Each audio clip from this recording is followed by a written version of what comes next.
Guys, कौन सोच सकता है कि जिस महिला ने अपनी शुरुआत बैंक में एक सफाई कर्मचारी के रूप में की हो, वो उसी बैंक में एक अधिकारी बन जाएगी। जी हाँ गाइस, प्रतीक्षा तोंडवलकर नाम की महिला जब 20 साल की थी तब उन्हें स्टेट बैंक ऑफ इंडिया में सफाई का काम दिया गया था, लेकिन अपनी कड़ी मेहनत और लगन के बल पर उन्होंने आज 37 साल बाद एसबीआई बैंक में ही जनरल मैनेजर की पोस्ट हासिल कर ली है। दरअसल 20 साल की उम्र में प्रतीक्षा के पति की मृत्यु हो गई थी, जिसके गम में वो पूरी तरह से टूट गई थी, लेकिन सिर्फ अपने बेटे के लिए उन्होंने खुद को संभाला और नौकरी करने का फैसला किया और एसबीआई बैंक में एक सफाई कर्मचारी के रूप में पार्ट टाइम जॉब शुरू कर दी, जहां वो सुबह 2 घंटे झाड़ू लगाने, वॉशरूम की सफाई करने और फर्नीचर की धूल झाड़ने का काम करती थी, जिससे उन्हें हर महीने 60 से 65 रुपए मिलते थे। लेकिन बावजूद इसके उन्होंने हार नहीं मानी और एक नए सिरे से खुद पर मेहनत की, जिसका रिजल्ट ये है कि वो आज उसी बैंक में एक बड़ी अधिकारी हैं। गाइस, सलाम है उनके इस हौसले को।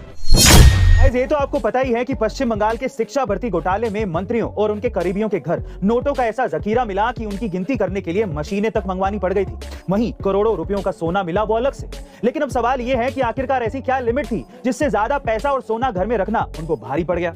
दरअसल इंडिया में कानून के हिसाब से कैश लिमिट की बात की जाए तो घर में कैश रखने पर कोई पाबंदी नहीं है, बशर्ते आपको इसका सोर्स बताना होगा कि आपने वो पैसा कहां से कमाया और अपनी कमाई के नियमानुसार आपने टैक्स भरा या नहीं। उसी तरह से घर में सोना रखने की भी कोई पाबंदी नहीं है, बशर्ते आपके पास उसकी रिसिप्ट होनी चाहिए कि वो सोना आपने कहां से खरीदा। अब हो सकता है कि आपके पास प्रूफ ना हो, तो क्या फिर भी हम घर में सोना रख सकते हैं? बिल्कुल रख सकते हैं, लेकिन उसमें भी एक मैरिड वुमेन के पास आधा किलो से ज्यादा सोना रखना और एक अनमैरिड वुमेन के पास 250 ग्राम से ज्यादा सोना रखना गैर कानूनी है। और वहीं पुरुषों की बात की जाए तो ये लिमिट मात्र 100 ग्राम ही है। वैसे अगर वो लोग इन शर्तों के हिसाब से चलते तो बिल्कुल सेफ रहते। वैसे गाइस, आपके घर पे कितना सोना या नकदी है, ये कमेंट सेक्शन में मत लिखिएगा।